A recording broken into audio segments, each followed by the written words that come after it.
Time now, ladies and gentlemen, to hear from another distinguished delegation from the United States who have been outspoken in their support for the Iranian resistance and the NCRI. Please do join me in a huge round of applause and welcome Congresswoman Mace, co-president of the Iranian Woman Caucus at the U.S. House of Representatives, and also Congressman Raul Ruiz, who is a member of the House Committee on Energy and Commerce. A very warm welcome.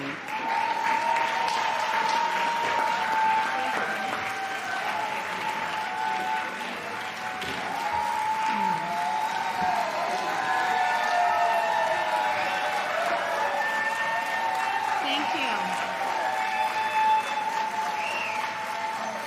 We are so honored to be here tonight. Thank you. We traveled a long way to stand up here with the people of Iran tonight, so it's an immense honor to be with you. I want to extend my heartfelt gratitude to all the attendees and supporters and protesters who are here, who have gathered here today. Your presence underscores your commitment to defending human rights and defending democracy. Maryam Rajavi, we want to say thank you. I want to address the brave people of Iran who are watching this moment today. Your courage, your resilience, and your unwavering pursuit of freedom and justice have not gone unnoticed. And we stand with you. The United States of America stands with you.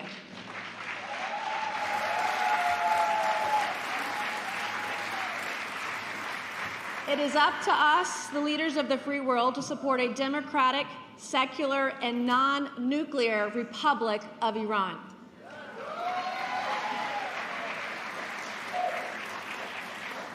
As true defenders of democracy, the United States will amplify your calls for freedom, put international pressure on the regime, and support your right to self-determination. The tragic death of Mace in 2022 sparked a worldwide outcry and outrage, and it ignited a movement led by the courageous Iranian women, many of whom are here today. Their bravery in the face of brutality has highlighted the regime's systematic subjugation of women. We must stand with these women, amplifying their voices. But this moment has also highlighted the spirit of the Iranian people and their determination.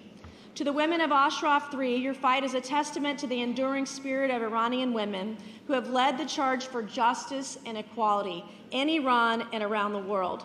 We must also ensure the safety of all men and women in Camp Ashraf 3. They deserve the rights stipulated in the Geneva Convention and the European Convention on Human Rights, including the rights to life, the rights to liberty, security, freedom of expression, and assembly. In the U.S. House of Representatives, I'm one of many co-sponsors on the House resolution, the bipartisan House resolution H-Res 1148. This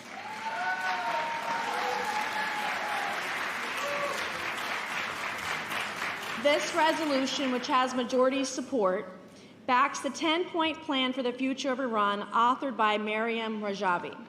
This plan echoes many principles we hold dear in the United States Constitution, rejecting absolute clerical rule and affirming the people's sovereignty in a pluralistic republic, ensuring freedoms of speech, political parties, assembly, press, and the internet, committing to individual and social freedoms and the Universal Declaration of Human Rights, including prohibiting torture and the death penalty, upholding the separation of religion and state and religious freedom, achieving complete gender equality and abolishing discrimination, and maintaining an independent judiciary and upholding the rule of law, presumption of innocence, and the right to a fair trial.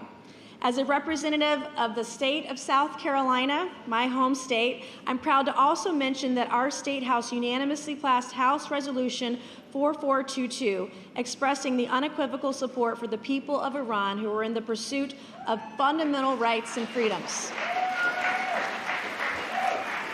Tonight, we're sending a clear message to the regime in Tehran.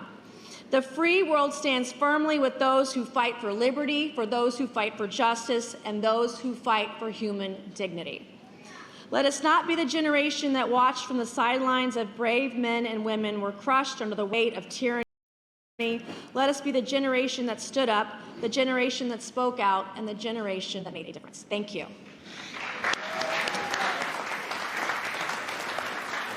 Madame Maryam Rajavi, President-elect of the National Council of Resistance of Iran, friends in Ashraf 3 and in Berlin, ladies and gentlemen, good evening. I am Congressman Dr. Raul Ruiz. I'm an emergency medicine physician and a congressman in the United States House of Representatives. I represent a diverse population in Southern California, including many proud and brave Iranian Americans.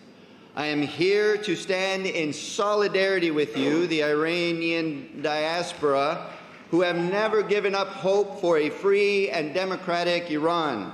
I'm here to share a collective dream with widows, parents, students, workers, women, and girls who have been killed, imprisoned, raped, tortured, and poisoned by a regime that for too long has violated their human rights as they dared to dream of freedom and equality. I am here to say that I see you, we see you, we are inspired by your courage, and we morally support your cause for freedom and democracy. For decades,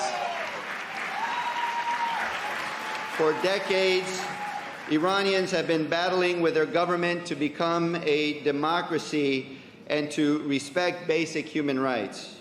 And after years of repression, the Iranian people saw this fight catch fire again 2 years ago. It ignited again because of a brave 22-year-old young woman named Mahsa Amini, who was arrested in Tehran on September 13, 2022, for allegedly wearing her headscarf too loosely. 3 days later, like many young men and women arbitrarily arrested, Mahsa tragically died while in custody, and her death triggered protests across Iran. We saw brave Iranians emerge into the streets to show their support in a show of solidarity and courage. And we saw Iranian women and girls, men and boys, students and workers courageously take a stand and saying, "No more." They call for change, calling for a free and democratic Republic of Iran, an Iran that recognizes all Iranians' basic human rights, an Iran that encourages women and girls to be educated, an Iran that gives equal opportunity for all, including minority and religious groups, an Iran that promotes prosperity for all, an Iran that values students' rights, workers' rights, and women's rights, an Iran that allows all of its people to succeed in whatever ways they choose, an Iran of Iranians, by Iranians, and for Iranians.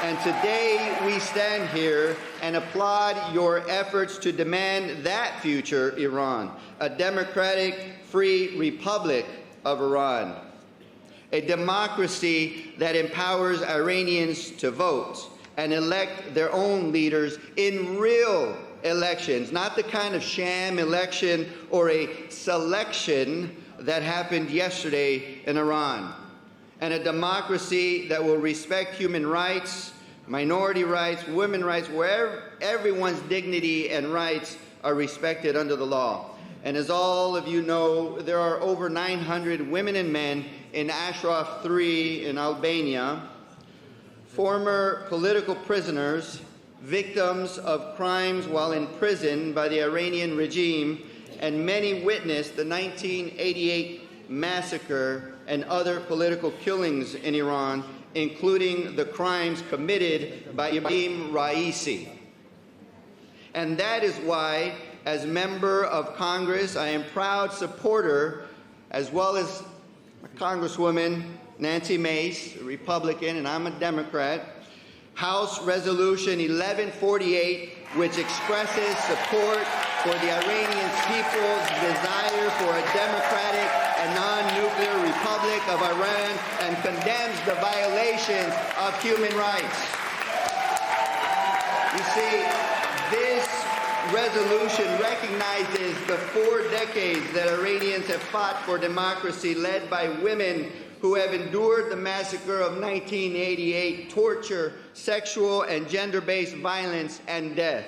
It speaks to the Iranian people's rejection of monarchic dictatorship and religious tyranny. And it also acknowledges this very gathering from 2018, where advocates met to support opposition leader Maryam Rajavi's 10-point plan for the future of Iran, which calls for the universal right to vote and free elections. So today, in a very strong bipartisan showing of support, we stand with you, and thank you, and God bless you.